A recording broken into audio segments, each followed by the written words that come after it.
All right, friends. Tonight feels different. The room's a little softer. The lights glow like candlelight, and in the center of our table, mugs of tea, a basket of tissues, and a few keepsakes that feel like home. And right there, a worn photo, a frayed toy, a blanket that's been tugged 1,000 times by paws that knew exactly when we needed company. Tonight, we're talking about the quiet kind of love, the kind that sits beside you in the hard moments and never, ever asks you to explain.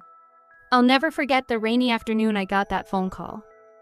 The one that makes your world tilt sideways. I sat on the couch, tears just falling. And Junie, my sweet cat, she didn't meow, didn't nudge. She simply climbed up, pressed her whole body against mine, and stayed. Still, steady, solid. It was like she was saying, "You're not alone in this storm." And somehow, it made the rain quieter. There was a time when my anxiety was so heavy, I couldn't sleep for nights in a row. And one evening, Digby, my cat, who usually kept to himself, he climbed right onto my chest. He stayed there, heartbeat against heartbeat, as if to say, "You don't have to carry all of this by yourself." And for the first time in days, I slept. When I lost someone close, there were no words that could touch the ache. But every morning, Luma, my rescue pup, would place her paw gently on my wrist. Just a little touch. No demands. No expectations. Just presence. And somehow, that small moment made breathing possible again. I think we underestimate them sometimes. They don't just notice our emotions. They absorb them and offer them back to us as warmth. They don't ask for context. They don't need to fix it. They just show up, exactly when we need them most. And sometimes it's not what we expect.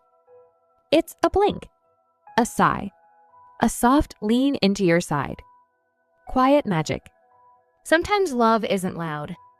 Sometimes it's just fur pressed to your side in the middle of a storm. And knowing that no matter how messy we feel, we are still loved. Completely. Without question. Without condition. They don't have words, but they always know the right thing to say. In our hardest moments, they don't walk away. They lean in. And that's why we call them family. Because they never ask us to be okay first. Next, everyday heroes when pets become the heartbeat of healing. It's kind of amazing to sit here tonight.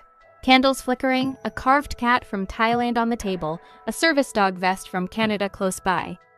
And right behind us, that simple reminder, what does healing feel like with paws beside you?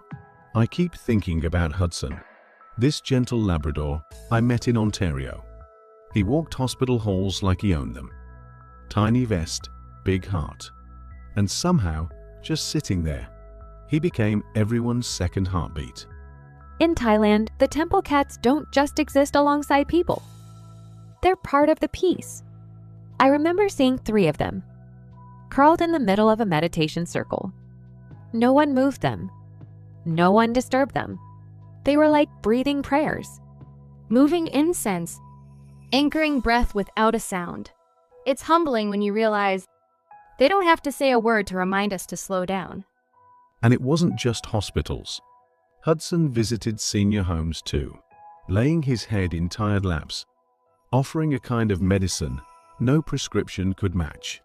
I love that around the world. Whether it's monks or medics, there's this quiet understanding. Animals hold the spaces we can't always fill ourselves. They don't rush to fix us. They stay. They witness. They make the stillness safe. And they do it with so much grace, like it's the most natural thing in the world. It is for them. And maybe because of them, it can be for us too. Emma, gentle, reflective. Maybe healing isn't about doing more. Maybe it's about being present. Paws on the ground. Hearts in sync. No training manuals. No degrees. Just presence. And somehow, that's enough. From temple steps to therapy rooms, They show us the way back to ourselves. Wherever there's a paw print beside a heartbeat, there's healing. They don't just walk into our lives. They walk us home. And every step they take teaches us how to love better. Next up, snuggles, science, and spirit, the comfort rituals our pets create. Trust me, you won't want to miss it. All right, just take a look around our table tonight.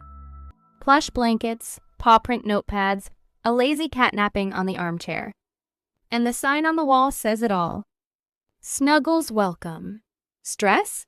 Not so much. I feel personally seen by that sign. Same here. And honestly, I think our pets invented half the world's best stress relief techniques. And no one's giving them enough credit. Luma does this thing where she noses my hand exactly 4 times when I'm anxious. Not 3, not 5, 4. Then she flops on my feet like she's grounding me. It's like she's saying, stay right here. I've got you. Junie has a bedtime ritual too. Every night, no exceptions. She taps my forehead with her paw, walks in a little circle on the quilt, then presses her nose right into my cheek. It's like she's tucking me in. I swear I sleep better because of it. Digby? He's my couch guardian. When I'm stressed, he backs his entire body up against mine. Doesn't even face me. Just full-on tactical support mode. Like he's saying, I've got your 6, buddy. Best emotional support unit in the business. You know, science backs this up too. Studies show that petting a dog or cat lowers cortisol, the stress hormone, and increases oxytocin, the bonding hormone. And purring? Apparently, it vibrates at a frequency that can actually support healing. For them and for us. Rhythmic breathing, their heartbeats. It all helps regulate our nervous systems, especially when we're carrying heavy emotions. It's basically emotional first aid with fur. And they don't even charge hourly. I think there's something sacred in the way pets seem to know what we need, before we even know it ourselves. Whether it's science or spirit, or maybe both, it works. And honestly, I don't need to explain it to be grateful for it. It's not just what they do, it's how they stay. Present. Still. Right there with us. So here's to the forehead tappers, the back pressers, the purrs, and the paw holders. They've built rituals of love without ever reading a book or watching a TED Talk. And yet, they've mastered the art of comfort better than anyone I know. Next, the pets who carried us untold stories of healing and honor.